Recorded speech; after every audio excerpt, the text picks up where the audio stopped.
So I've really enjoyed hearing about some really great work here at TENOR.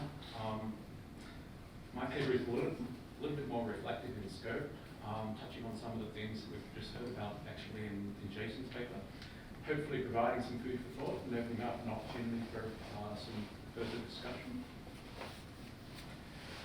The anticipatory plagiarists. I love this term. And I think it's always important to acknowledge a little bit of context. And of course, from the perspective of the listener, the radical experiment with musical notation in the 50s and 60s by composers such as Herbert Bruin, Stockhausen, CIRRMT, Cardew and Cage typically remained in the background, only ever manifest in an oral space. This is a beautiful one. In sharp contrast, however, in a growing body of contemporary performance practices, the score has been radically foregrounded, displayed for an audience, and offering not only an enriched aesthetic experience, but an opportunity for listeners to develop a deeper understanding of the processes and structures underlying musical work or performance. Like their traditional print media counterparts, projected scores showcase a diverse range of approaches to the use of notation. They often feature information which is dynamically updated or transformed during a live performance, and many also integrate non-linear processes within generative processes, as is the case in Nicholas Collins' room tone variations in his performances, I think from last year in Chile.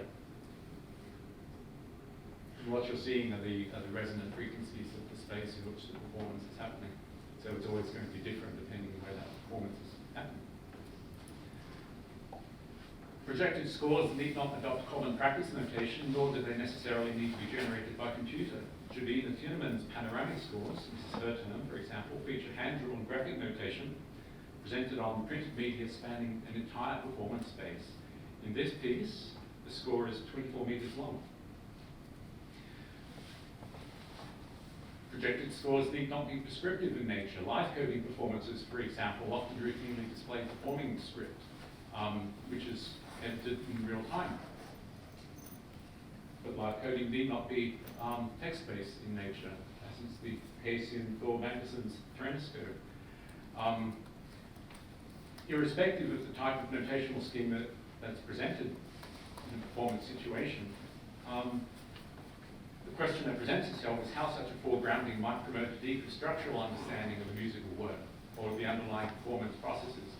Might not the inherent decoding process inhibit such an understanding? How might the temporal modality of a dynamic score support this understanding?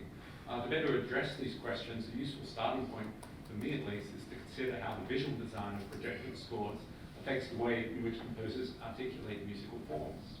So let's talk a little bit about this. Some design principles and constraints.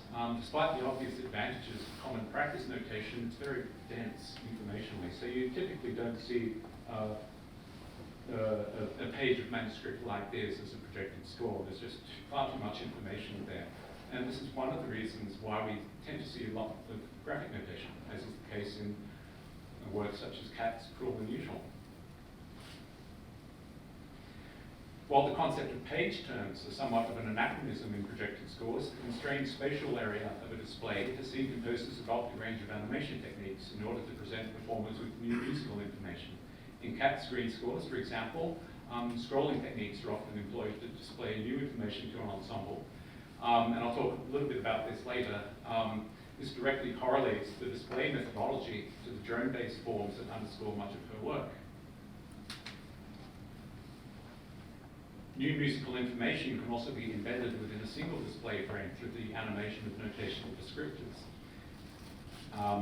My Icelandic is not the best, not as good as it used to be. So in Bergeron Snæbjørnsdottir's esoteric mass for 16 wind instruments, for example, notes are denoted by circles of light which orbit around these concentric rings which are projected onto the floor of the performance space around which the performers stand.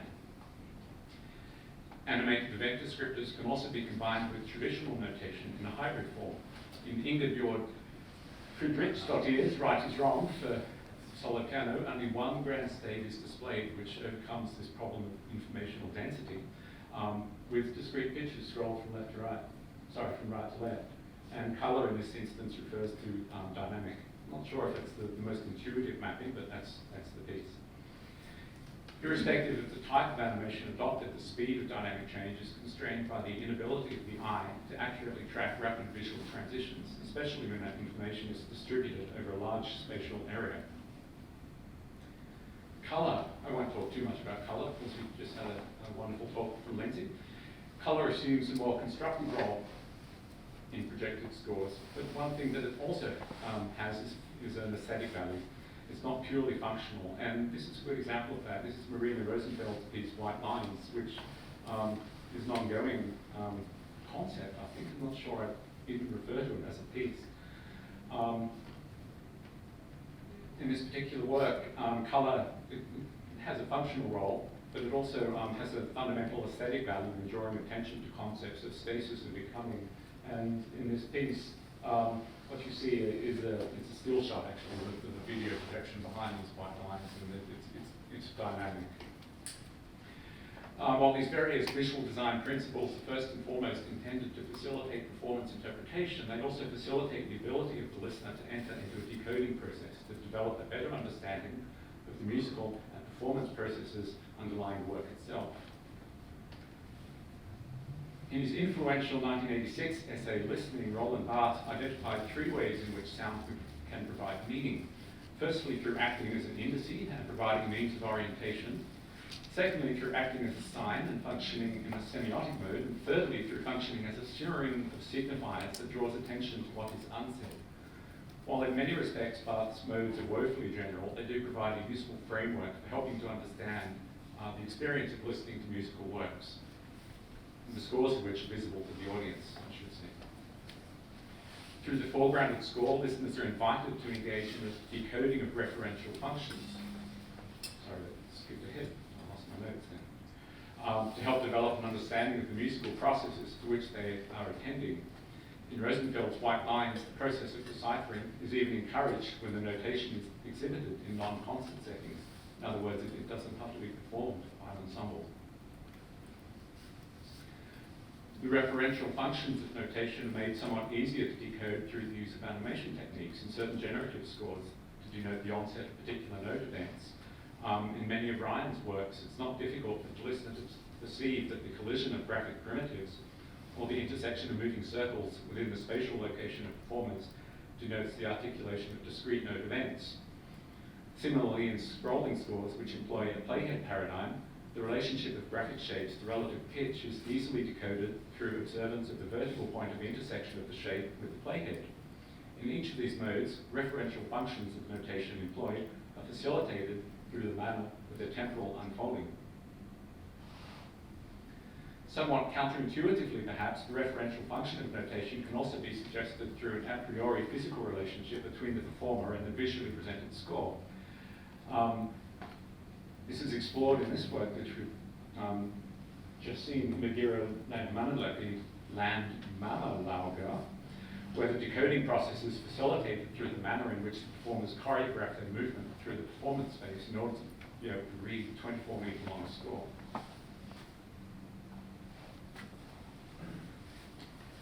Despite the inherent difficulties of the decoding process, I don't believe it necessarily follows that the inability to unambiguously ascertain referential relationships between image and sound prevents the listener from developing a deeper understanding of musical work. Nelson Goodman has a very harsh interpretation of notation in this respect. He believes that if you can't ascertain direct referential functions to notation, if there are multiple ways that it could be interpreted, it's not notation at all. So I hate to break that news to many people. In my opinion, in my own creative practice, however, it's the temporal modality of projected scores that presents kind of the most interesting areas of investigation in terms of how listener engagement is affected. Projected scores encourage an engagement with procedural relationships as they temporarily unfold in the score and musically sound within the performance space. While this engagement is to a certain extent more easily recognized in those scores which employ various animation techniques, it's also strongly featured in scores such as in the Megira Land Mamalauga, where sound's becoming is underscored through the evolving physical relationship between the body of the performer and the materiality of the score. We also saw this, I think, to some extent in Jeff Chippewa's piece today, which I really enjoyed. For those scores which do feature the animation of notational descriptors, the animation techniques employed ground the work in a particular temporal modality, which fundamentally frame listener engagement. Some of you have probably read this quite well-known paper.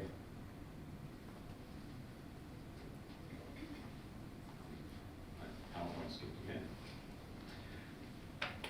Spotnik's observation is particularly manifest in the temporal modality of projected scores. In Katz's work or Jabina Tinnerman's work, the drone-based flow of musical texture is strongly supported by the scrolling model adopted in the display of musical information, as well as the overt use of horizontal graphical lines in the score. Similarly, in many of Ryman's works, the percussion, the gradual acceleration and deceleration of sonic events results in complex rhythmic textures, is strongly supported by the manner in which the collision of graphic primitives represents those very events. It's hard to imagine the processes employed would be as transparent for the listener if sonic events were represented in Ryman's work through a scroll-based score. In Marina Rosenfeld's White Lines, the coming of musical processes is strongly reinforced by the concurrent dissolution of the white lines in the score through variations in visual opacity.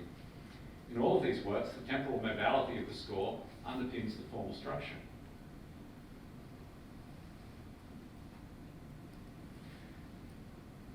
The mnemonic function of notation is extended in the projected score, and this actually touches on Georg's question at the end of the previous paper,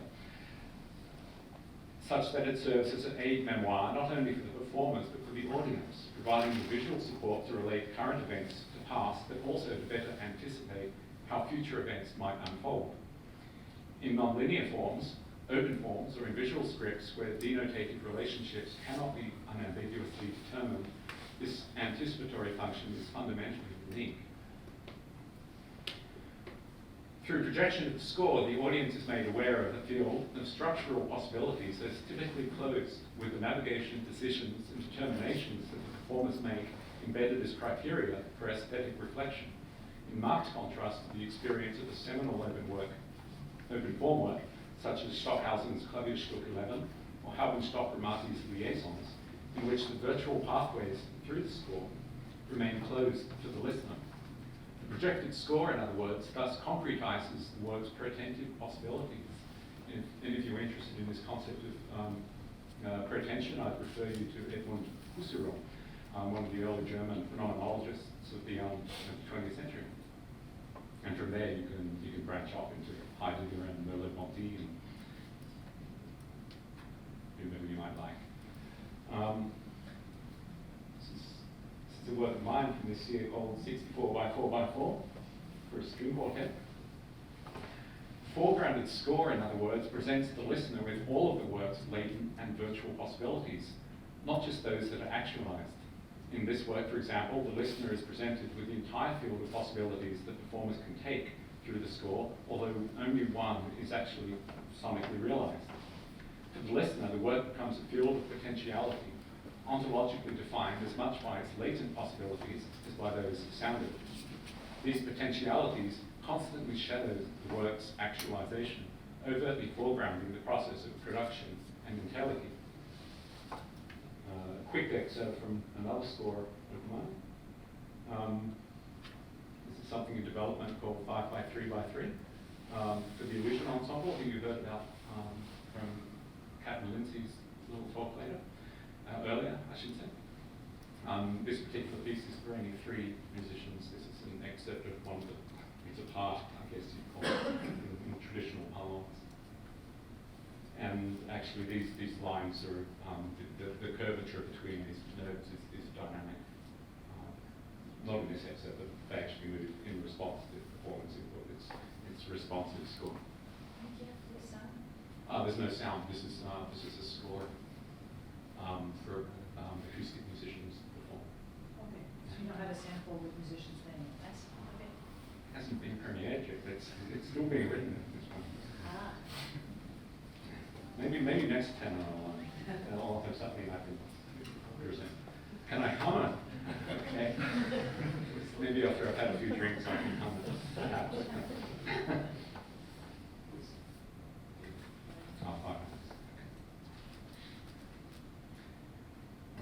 spot to come to my concluding thoughts then, I guess. The visual presentation of the real-time score, whether that score be prescriptive or descriptive in nature, invites listeners to engage in a decoding process to develop a deeper understanding of the musical processes underlying musical work. While this can rarely be unambiguously undertaken, this ambiguity nevertheless results in perhaps the most ontologically significant outcome in which the latent possibilities visually presented but not necessarily actualized come to establish a world playfully disclosed through sonic realization. The tension between the actualization of a world through sonic becoming, sounds hexaity, and the historically mnemonic function of notation forms perhaps is the locus of aesthetic interest in this practice. The creative possibilities afforded by a reframed listening experience and its subsequent ontological effects tempered by a tendency to fetishize notational schemas. One thing I haven't written about in my paper, which strikes me all the time, is the way that the score is almost worshipped in many types of performance practice. It becomes the real focus rather than the traditional way that performers would engage with an audience. And I think that's something that needs to be explored a little bit more. I wonder if there's a disenfranchisement with the audience that promotes. Might not the opportunity for an active structural listening experience be diluted through presentation of notational schemas? On the contrary, I would suggest that a notational schema affords an enriched engagement with the musical performance. Through a rich foreground of the score with its typically inherent non-linearity and pro-attentive suggestion of possibility, the listener is invited alongside the performers to playfully engage with the work's structural processes and in turn develop an intimate understanding of the world it explores. Thank you very much.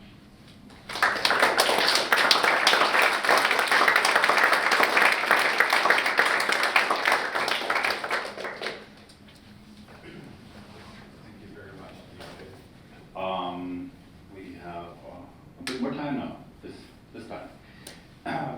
So, questions?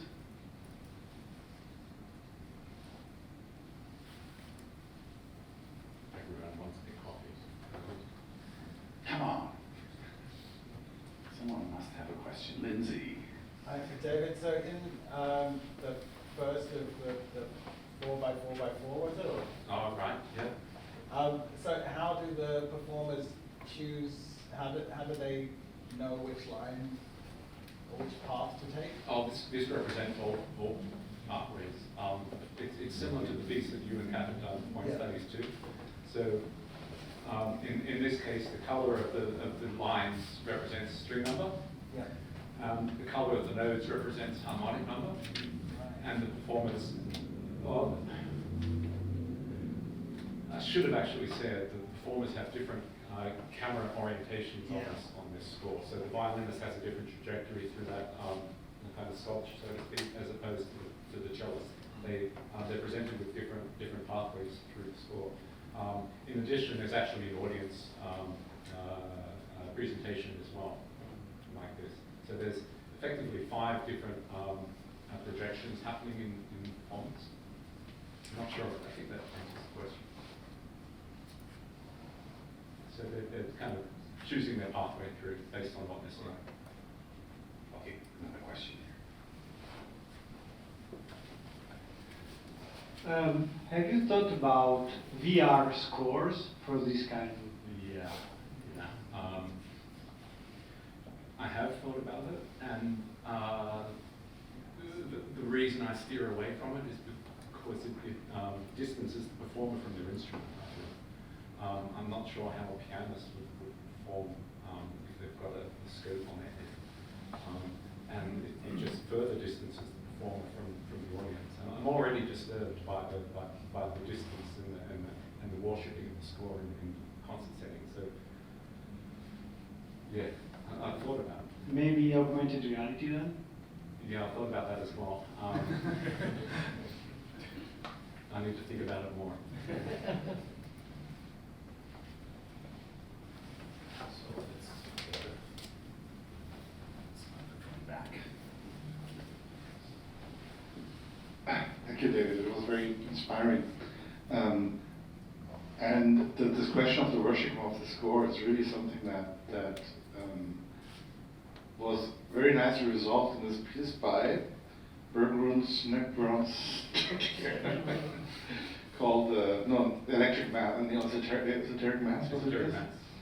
So where the worship of the score is turned into an actual worship. And I think that's, I like this, I don't know the piece, but I like this image already in this setting, because it it uses more than just the fact that we're projecting the score. It actually situates this in a theatrical situation that the performance happens in and so on. And I don't know if it's a question, but I think that this is the way to go. If you are going to show the score to audiences, maybe we should think about what it means to show something, what it means to disclose something, just like any theater practitioner needs to. I'd agree with that. Ross has a piece that's similar to this in terms of projecting the score within the actual audience. Yeah, for me, I think the question is, what are you projecting it onto? I think there's problems projecting it onto a surface, and there's more exciting possibilities involved in projecting it onto not necessarily a flat surface. Just exploring those, we have the ability to do 3D projection and incredible visualization, so why don't we explore that a little bit more?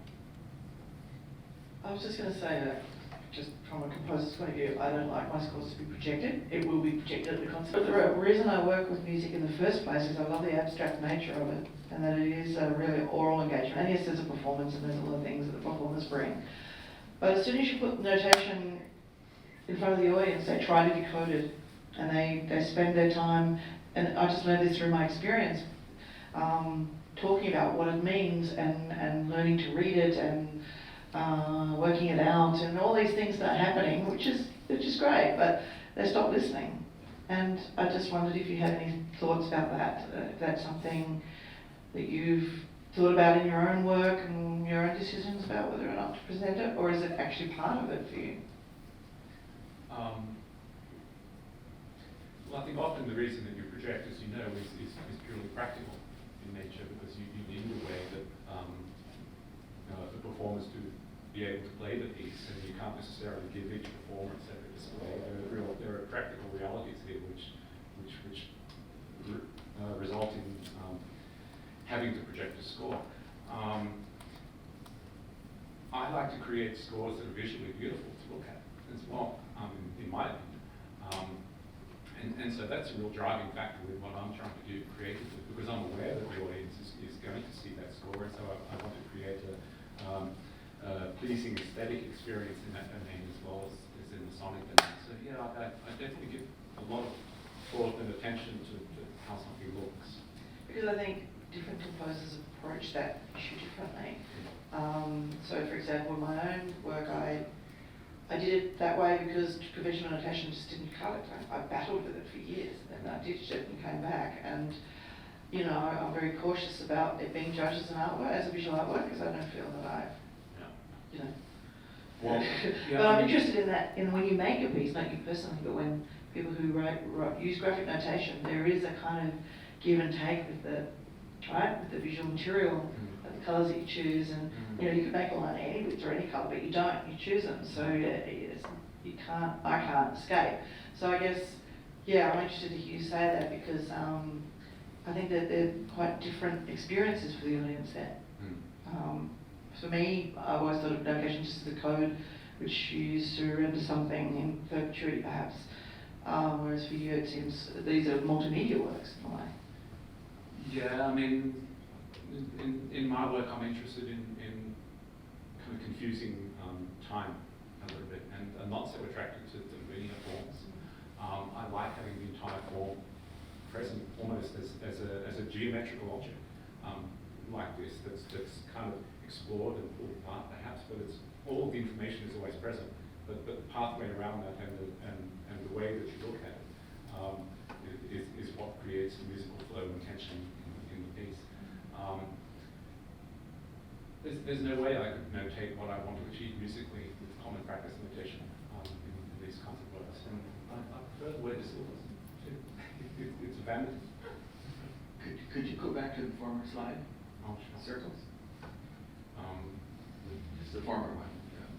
Oh, I'm sorry. Circles under it. Sorry. What's it called? Esoteric maths. Yes.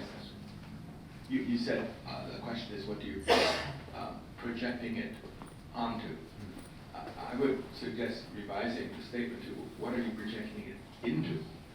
Because in this case, it's very reminiscent of a campfire.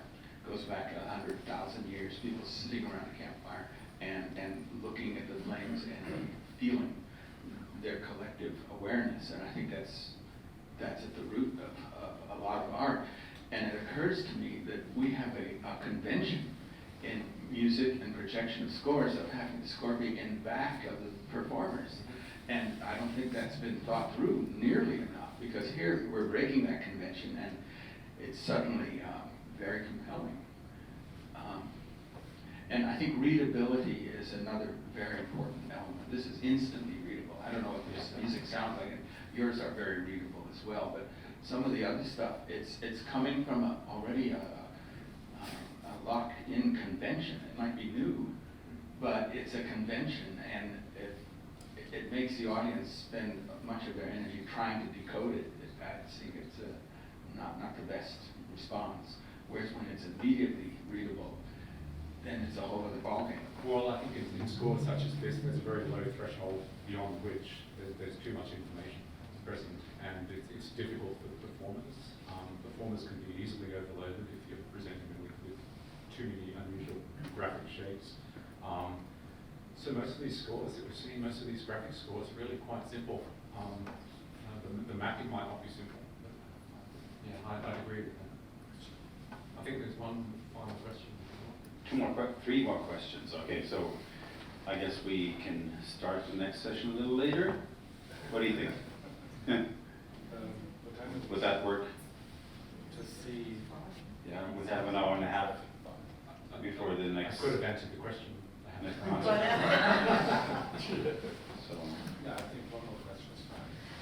okay. So we have someone in the back, two people in the back, so we'll say two more questions. Okay. I'd like to go back to your scores, the 3D rotating ones, Right. or I guess the 2D representation of 3D rotating scores. Uh-huh. So I was curious about what you were talking about with complicating the idea of time by having the entire form represented on screen at the same time.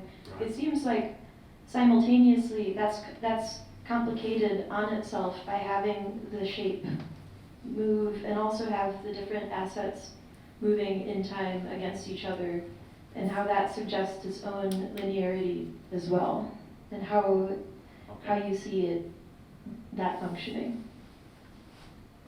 Okay, in a score such as this, there's no privileged position to start from or to end at.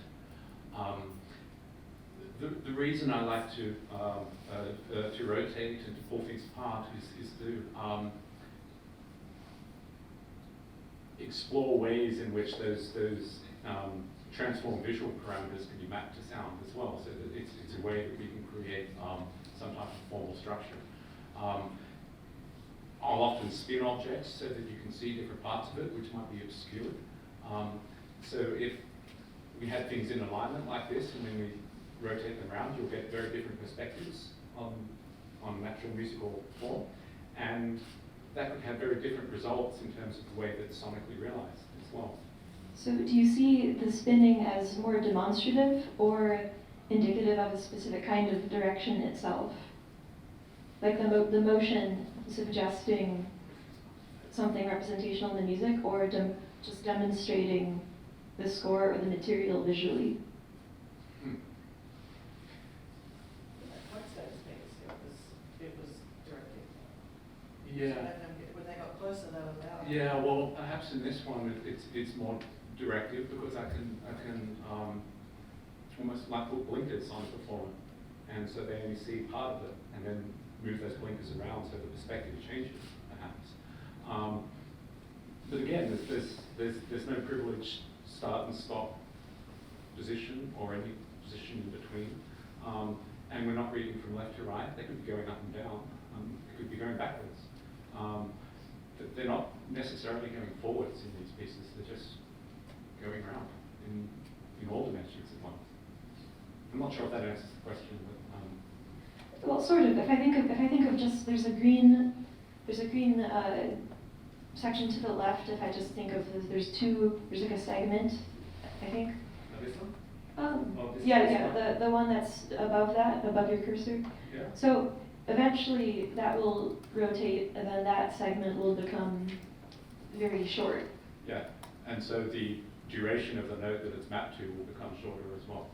Okay, so I think that is closer to answering my question. Okay. Yeah, and so. I've often thought about 3D printing things as well, and having the score as a sort of sculpture. But one thing I didn't mention, I should have mentioned, is that this is a generative score. So every time the max patch is started, it's different all the time. So I lose that, and that generative aspect of these scores is really important to what I do. So perhaps I need to print 10 different copies or something, and then the performance will choose one. But, yeah. So you have a question? Yeah, maybe. I'm not sure I can formulate the question precisely how I try to. And I guess it's just maybe a follow-up on what was said by Sandeep Kat and about this trade-off between anticipation and understanding of what will happen. I guess there are some paradoxical source of excitement in music that you get from receiving what you expected to happen that happened, just like, I don't know, the tabla player which we get on the first beat at the end of the solo, or jazz musician which all make this complex structure and get back on things that you expect, and you get pleasure from the fact that it's all cadence, so to say. And there are also interesting thing in the fact that you do not understand everything. Otherwise, it's just too obvious, and you don't get space left for your imagination to make up everything that surrounds the sonic the sound and you know, imagine what everything that is around sound. And your score are pretty much cryptic for the audience, I guess, and maybe for the musician too, I don't know. And how do you deal with that when you